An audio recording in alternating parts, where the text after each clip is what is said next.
Hi guys, welcome back to my channel. I'm Victoria and this is Aria. I looked back on my first video that I did a while back and I thought I best show what was in that big bump, and so here she is. She's a little love bug, but she's been a bit grumpy today. So we'll see how we get on. So I thought today that I would tell you a bit about what happened in the birth and how she's been doing the last 4 months. So I'll start with the birth. I had a pretty good pregnancy. I had a few issues. I had a bleed in the beginning that was really scary. I had pregnancy acne. I had strep B again, which was a given really. I knew that that was going to happen. So when I first found out I was pregnant, I hired a doula. Are you not getting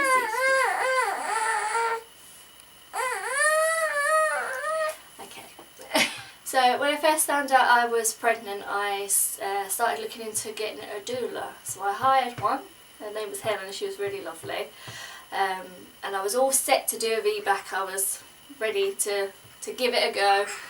And the hospital were quite pleased that I was going to give it a go because I had quite a traumatic birth with Albie. So we're all ready, raring to go for that, and hired the doula. Then she asked me to do my birth plan.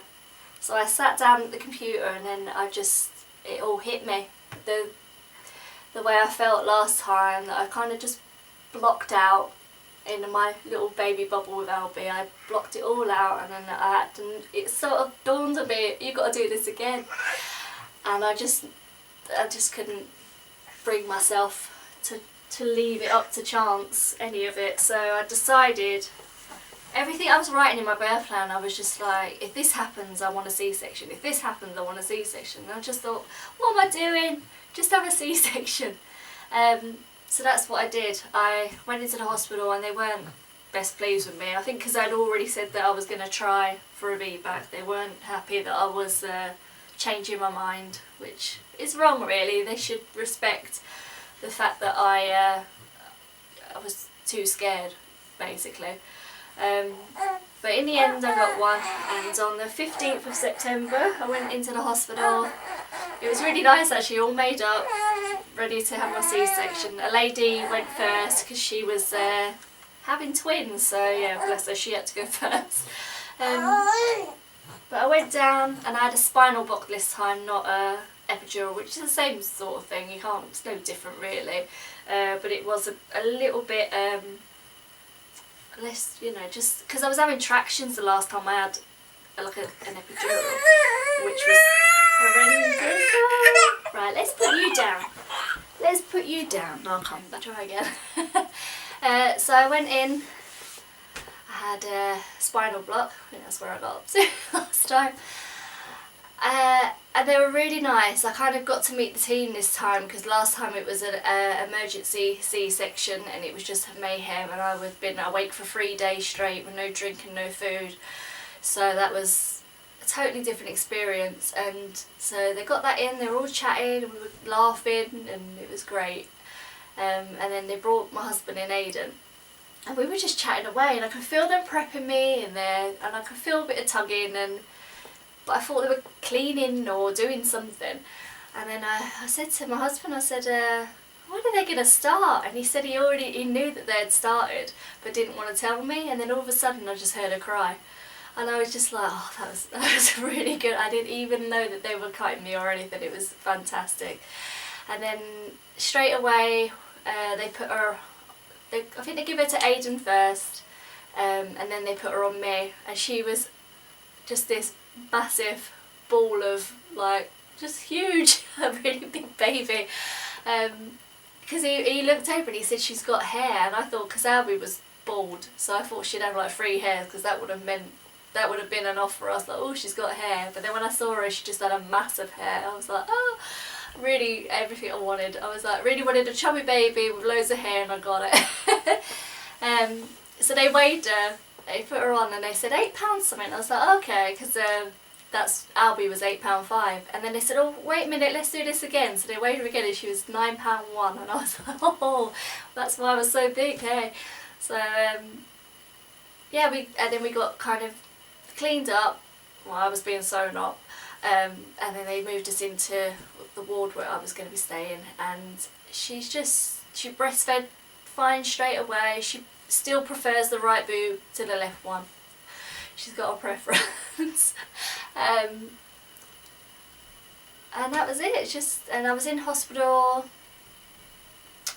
3 nights because of the strep B. I kept asking them to come over and check her over because I just was scared, I suppose, with what happens with Albie.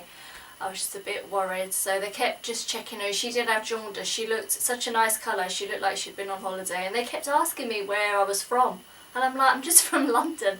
And they're like, yeah, but like, you know, they're trying to find out if I was, and I'm like, no, honestly, if I was from anywhere else, I'd be there. I'd be freezing in Yorkshire. So yeah, they were asking about family, like, yeah, I'm sure they thought there was some there is some Spanish somewhere, but not enough to, you know, keep us in the sunshine. But so yeah, she was a gorgeous colour, and she had jaundice, so they just gave her some antibiotics, which I was so relieved about because that's what I wanted anyway. I was kind of we had like a massive thing while I was pregnant. I was really fighting to get antibiotics because they said I adopted for a cesarean that they weren't going to give me. I know every woman gets a certain amount of antibiotics, but I would rather have me have them than her, because it's so horrible for them to have the cannula in, and they couldn't find a vein at first. It was horrendous. And she ended up all bruising, and it's not nice when I'd rather them do it to me than her. But anyway, she's great, she's fine. I kept my eye on her for 3 nights. I was just staring at her, like worrying about rapid breathing and stuff like that. It's just a worry anyway. But she's such a good baby. She's just a really happy, easy going, just nothing like what Albie was really, because I remember like when people said, oh no, my baby's really good, I remember thinking, you're lying. What a liar. I bet they scream really a little, because Albie was just from the afternoons, because he had the reflux and colic, it was just from sort of mid-afternoon until we went to bed he was screaming, and then with her I was just waiting for it to happen and it just didn't come. And I mean, she's just had a little meltdown there, but she's tired, so I put her in a little swing chair that she loves. But other than that, she's just smiley, happy. She's rolling over now. She's blown raspberries, and I feel like it's early. It's not, because when I read it, she's bang on time for most everything. But I'm like, no, don't do it yet. I'm not ready. You're my baby. I don't want you to do all these things yet. Can you just lay there and just coo like you have been doing? But no, I think she's going to be quite like Albie, a bit of a forward one, and he is getting jealous, and he hadn't done. When I first brought her home, he was fine, he was really okay, and he was enjoying having a little baby sister, but now he's getting a bit, like I changed her nappy this morning and he's like, my turn, and he kind of wants to just shove her out the way and do everything I'm trying to do for her, he wants done to him. And he's been doing the raspberries like she has, which is funny, and he's acting a bit like a baby. So I'm trying to put her down, because I was doing that anyway. I knew that I would have to kind of, you know, just not sit cuddle her all day. I need to play with him but I feel like he needs a little extra attention now than I have been doing. Because we've always done the whole story thing, we've played all day, and we've been doing a lot more art stuff with him, which he's really enjoying. But he's been naughty at nursery, which I'm a bit upset about, because it's one thing, you love them, so when they do it to you, it's like, whatever, you know, like you can handle it, you know how long it's going to last, because they do it every day, and he's been having some epic meltdowns. But at school, at nursery, they're not used to it, because he's normally really chilled out, and so now he's doing this major, like, on the floor screaming and but like from the stomach, like really, like, couldn't believe how loud he is.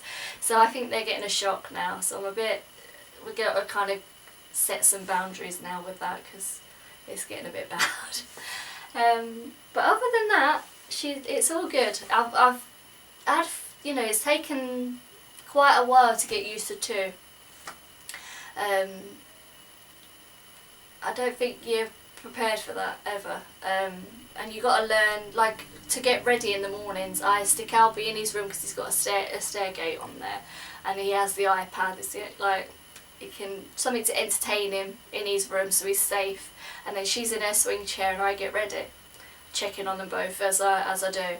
But I don't know how to do it otherwise. It's just like, I don't know. I couldn't just have him legging it around everywhere and try and get ready, because I wouldn't be able to keep I know that he's safe when I do that.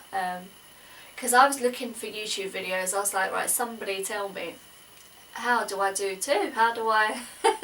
And I think there's no one can tell you. You just, it's how your setup of your day is. How, like, 'cause my friend, I asked her, she said, well, my husband doesn't leave to work till about 9:30, so he used to hold the baby whilst I got ready and entertain the little one. I was like, well, mine leaves really early, so I can't do that.